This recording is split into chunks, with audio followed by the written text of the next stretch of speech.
Straight ahead on CCX News, a new kind of housing product proposed for Maple Grove. This kind targets millennials. Plus, a program offered by Robbinsdale area schools that helps people who suffer a brain injury become themselves again. And we meet a Hopkins grad turned ultra runner, and now an American record holder. CCX News starts right now.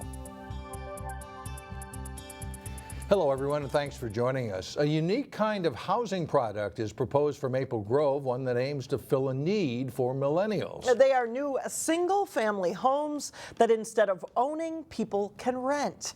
The Maple Grove Planning Commission reviewed plans Monday night for 66 single-family rental homes at a 15-acre site near Weaver Lake Road and Forest View Lane North. The project, called Mills Creek, is named after the sawmills in Maple Grove's early history. At this point, things are in the preliminary stage, but one resident in the area welcomes the possible development. Well, I think it will be okay. Bringing new units here that spells out the fact that development is coming, and development brings a lot of other opportunities. So it's okay. It's okay to do so. Yeah, I'm excited to see new units here. Rent could range between $1,800 to $2,300 a month for the homes. The Maple Grove City Council will review the proposal on March 20th. A Golden Valley company has made a mega acquisition, a move that could more than double its business around the globe. Tennant Company, which makes commercial cleaning machines, purchased an Italian company for $350 million. It was Tennant's largest acquisition ever. The company employs about 900 people in Golden Valley. A big event is coming to Plymouth that is sponsored by the National Hockey League and the Minnesota Wild. The Plymouth Ice Center will be the site for the 2017 USA Hockey Sled Classic. It's the first time Minnesota has hosted the event. Sled hockey was invented in Sweden in the 1960s to allow people to continue to play hockey despite their physical disability. Today, nearly every NHL team is affiliated with a sled hockey team. This year's USA Hockey Sled Classic will take place over 4 days from November 16th through the 19th. Well, this next story you can file under the truly incredible category. The Hopkins High School graduate Courtney Dowalter has set an American record in 24-hour running. That's right, run as many miles as you can in 24 hours. So how many did Courtney run? Well, here's Sonia Goins with her amazing story. It's a part of who I am now. It is where I do my best thinking. Courtney Dowalter caught the running bug at an early age. She graduated from Hopkins High School in 2003. She ran on the cross-country and track teams. Later, she ran marathons with her unique style, wearing basketball shorts. She eventually kicked things up, becoming an ultra-distance runner. It's been 5 years of doing these. Wow, so you're hardcore. Now Courtney is recovering from the Riverbank one-day 24-hour race in Northern California. How do you feel? I don't feel great right now. I still haven't been able to sleep through the night because my legs are hurting so bad. Courtney is motivated to push her body to its limits. She says running for 24 hours straight is really about mind over matter. Your brain is so powerful and amazing. When your body is failing you, it can overcome a lot. The hardcore runner really doesn't have a training plan. Her goal is to spend as much time on her feet before the race. So some days I'll run a couple times a day, in the morning before work and after work. Her Wing It training plan works for her.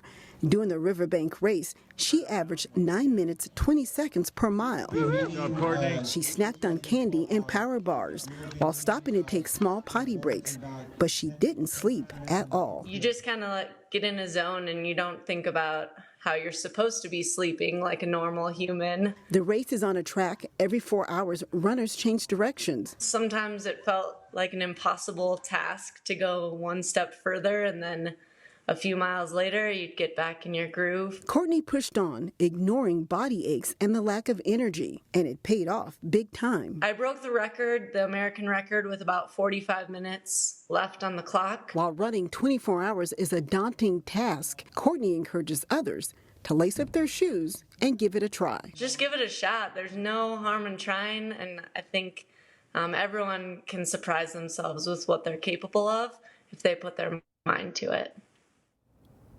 So check this out. Courtney Dewalter ran a little over 155 miles to set a new American record for 24 hours. Courtney also earned a spot on the U.S. 24-hour run team, which will compete in Ireland in July. And Mike and Alex, if that wasn't enough, she's also an 8th grade science teacher. She now lives in Colorado. Oh, how do you do that? Isn't that crazy? Yeah, I mean, she's Let's hope amazing. she can get some sleep now that she's done, right? By the way, she was also a Nordic skier for Hopkins. So. I'm sure that would help too. Yep. Okay. Thanks, you. Sonia. Residents in Brooklyn Center feel their city is trending in the right direction. That's according to a new city survey presented this week to the City Council. According to the survey, 87% rated the quality of life in the city as good or excellent. Back in 2009, it was only 65%. And as far as the most serious issue, crime remains at the top at 22%, but down significantly from 2009 when it was 40%. 16% said nothing, while 11% said lack of jobs, and that's up 9 percentage points from 2009. When someone suffers a stroke or a traumatic brain injury, a number of different physical and mental challenges lie ahead. Even the ability to read and write becomes difficult. And in today's Health Check report, Delane Cleveland highlights a program aimed at helping adults regain some of those lost skills. Let's take a moment for you to think about this word assume. Learning is a lifelong journey, and today the adults gathered in this crystal classroom are learning about assumptions. To think something is true, although you have no proof. It's a fitting word considering that simply by outward appearance, people can assume they're not facing any challenges. But in reality, they're here hoping to reacquire lost skills. Well, I was a visual artist and carpenter and handyman and whatever ways I could make a living. Brian Foster is one of 30 students enrolled in this class for stroke and brain injury survivors, a program offered by the Robbinsdale School District. Right. Foster says he was diagnosed with brain cancer 14 years ago and hasn't been the same since. Simple things like left and right. I was shocked when I was in rehab and they asked me to add 2 numbers together, and I was like, what are numbers? You don't know this for sure. Sheila Brandis is the teacher who works day in and day out to get Brian and the others back on track. Yeah, it's really great. I oftentimes tell people that it's the best teaching gig in the district. Yet she never said it was an easy one. That's because every brain injury and stroke manifests in a different way. I have heard many students say things like, they can see the words on the paper, but they just can't make sense of the words. They can see them, but they can't say them. To help the students improve their skills and achieve their goals, she believes in a technique called kinesthetic learning, where learning takes place through physical activities. Things that they can move with their hands to kind of help them relearn the letters and the letter sounds. It's definitely not a quick fix, but it's a starting point on a much longer journey for these students and ultimately a chance for a new life. I want to just keep trying, learning different things, new things. In Crystal, Delane Cleveland, CCX News. The Stroke and Brain Injury Survivors class is a free class offered by the Robbinsdale School District, and they have room for more students. And if you know someone who is interested in joining, we have information about that on our website at ccxmedia.org. Well, coming up, meet a Brooklyn Park man who is working to help homeless veterans. And then later in sports, the Wayzata boys hockey team is set to face rival Edina for a section championship. But first, March rolls in like a mild-mannered lion, 30s with possible snow flurries on Wednesday.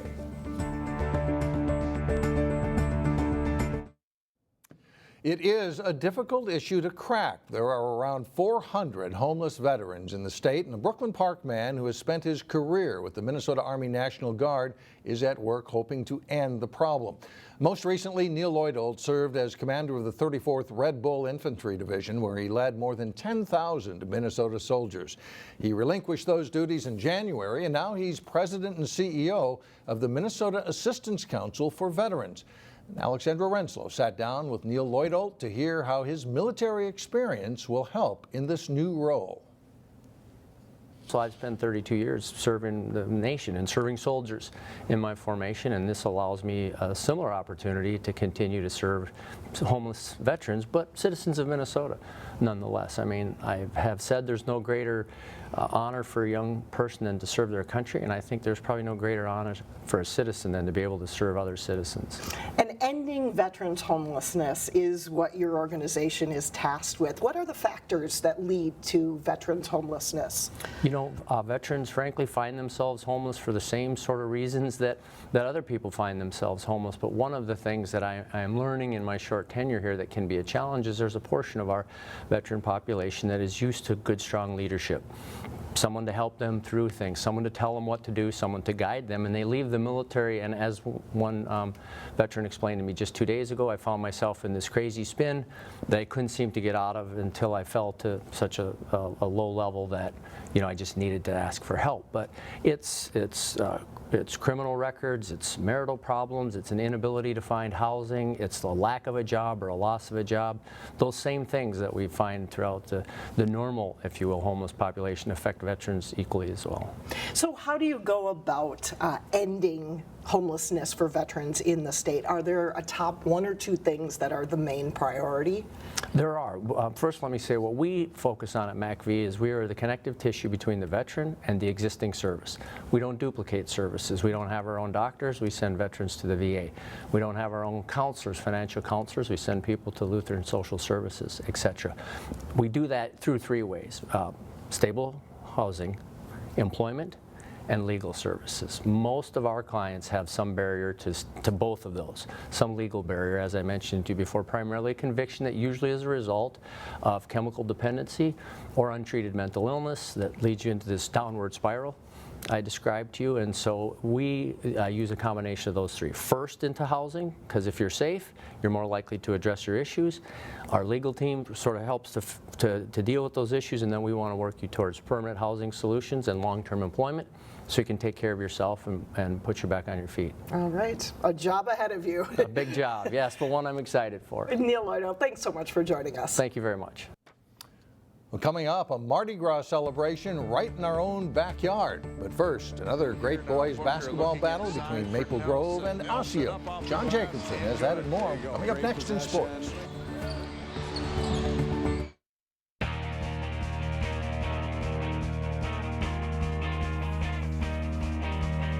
I'm John Jacobson with sports. Last season, Osseo swept Maple Grove in boys basketball on the way to an unbeaten regular season. The Crimson look to return the favor as they aim for a win on the Orioles' home court Monday night. John Bezdacek with a nice spin dribble, and he sets up Alex Sinnen for the dunk for Osseo in the early going. Gary Iwafata gets the steal and takes it all the way for the layup for Maple Grove as they take the lead in a back-and-forth first half. Brad Davison drives and scores plus a foul as Maple Grove takes a 31-26 lead into the half. Davison has 11 first half points for the Crimson. Second half, and Tywan Pickford scores 2 of his 14 points. And it's Maple Grove up by 5. Zach Tyson hits a tough runner on the lane for the Orioles. They surge into the lead by 1. Tyson, though, held to 10 points in the game. Maple Grove goes on a 10-0 run. Davison to Jack Hutchison for the 3. The Crimson lead by 8. Osseo keeps battling back. Maurice Nelson scores 10 in the second half, 16 total.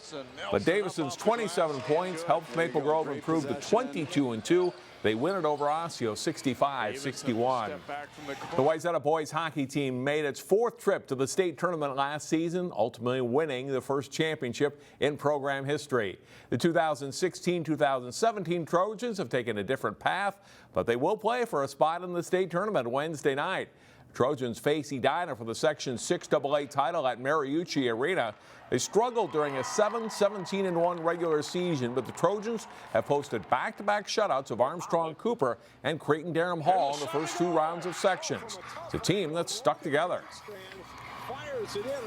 Yeah, for sure. We had a lot of new guys this year, so just kind of teaching them the Wayzata way, like how we like to play. I mean, it was a struggle, but I think by the end of the year we finally figured out how they like to play with each other. The locker room was tight. I mean, this is a very fun year. Day-to-day stuff, coming to practice every single day, and our leadership and everything like that. And obviously, we would like to have a little bit better record throughout the season, but the whole cliche is that we think we're playing our best hockey right now, and we gave ourselves a chance to win the last 2 games, and we ended up doing that. So that's what we're looking for on Wednesday. Wayzata and Edina have a long history in hockey. The Trojans eliminated the Hornets in section semifinal play last season, but Edina's won all 3 regular season meetings this year. Trojans have plenty of respect for the Hornets, but aren't in awe. Well, it'll obviously be a high-paced, intense game knowing we played against each other since all of our lives mostly, and it'll be a lot of intense hitting game. It's like, oh, you're the underdogs and stuff, and then, like I said before, when we've had 500 years in the past or anything, you don't ever hear people talk about Edina or Eden Prairie or Wayzata or Minnetonka as the underdog at all. It's just, Lake Conference teams that have a lot of high, players coming through their program, so it'll be a good game. I mean, obviously they're higher seed and have had to, beat us this year, 3 times already, but our guys will be ready on Wednesday. And you'll be able to see that game live here on CCX. Face-off is scheduled for 8 o'clock Wednesday at Mariucci Arena. Tune in to Channel 12 or $7.99, and it will air live online at ccxmedia.org. We'll preview Maple Grove's section final game tomorrow on CCX News. Champlain Park's boys basketball team is shooting for 2 more wins this week to complete an undefeated regular season.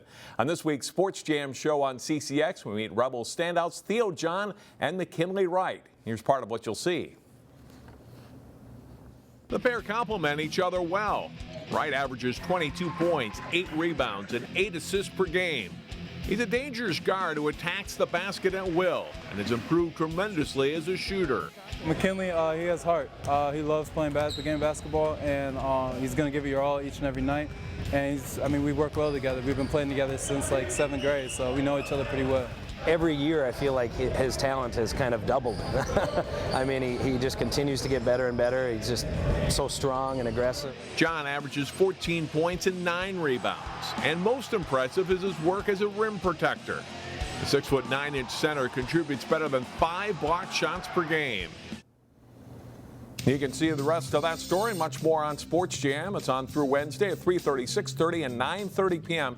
here on CCX. That's it for sports. Mike and Alex, back to you. All right, thanks a lot, John. Coming up, a feast with a Cajun kick. We're live in Osseo for a big Fat Tuesday celebration when we come back.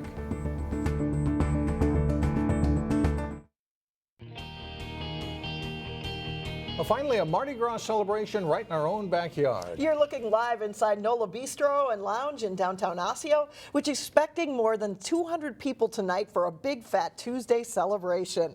Their menu includes many Cajun favorites like chicken and andouille sausage with Nola's house-made sauce, crawfish and shrimp etouffee, even alligator tail. Tonight, the restaurant will offer a buffet with many of their favorites, plus live jazz music, and the restaurant is open for Fat Tuesday till 10. That does it for us.